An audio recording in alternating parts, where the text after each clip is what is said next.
Bonjour à tous, continuons dans cette lettre aux Hébreux. Nous sommes à la fin du chapitre 3, début du chapitre 4, et je vous lis le dernier verset du chapitre 3, Hébreux 3, verset 19. Nous voyons donc qu'ils n'ont pas pu entrer dans le repos de Dieu, parce qu'ils ne lui ont pas fait confiance. Chapitre 4. Ainsi donc, pendant que la promesse d'entrer dans le repos de Dieu est toujours en vigueur, craignons que l'un d'entre vous ne se trouve coupable d'être resté en arrière. Car nous aussi, nous avons entendu la bonne nouvelle, tout comme eux. Mais le message qu'ils ont entendu ne leur a servi à rien, car ils ne se sont pas associés par leur foi à ceux qui ont reçu le repos.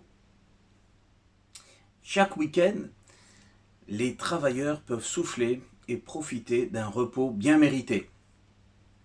La notion de repos dans la Bible vient du repos du 7e jour, le jour du sabbat, où hommes et bêtes devaient cesser leurs activités pour se reposer.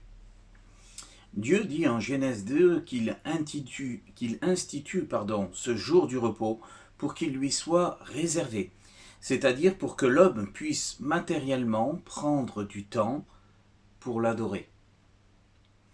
Bientôt, nos cultes en présentiel vont reprendre à Istres, normalement le 28 juin.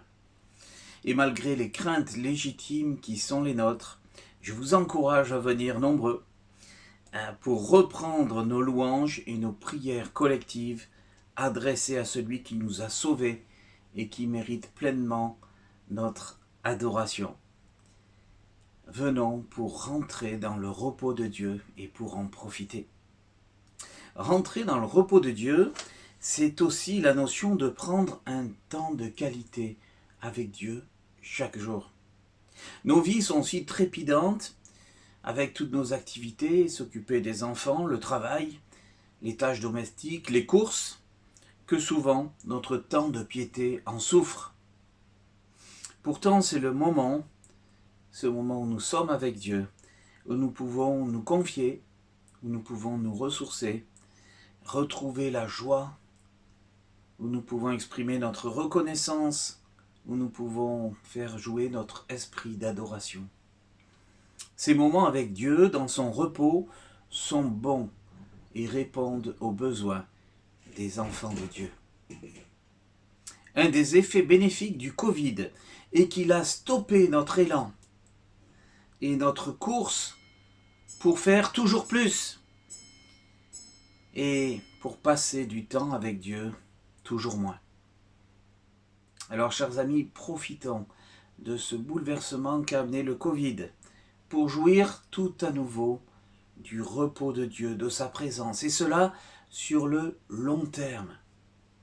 Remettons le repos de Dieu comme un rendez-vous obligatoire et nécessaire dans notre quotidien.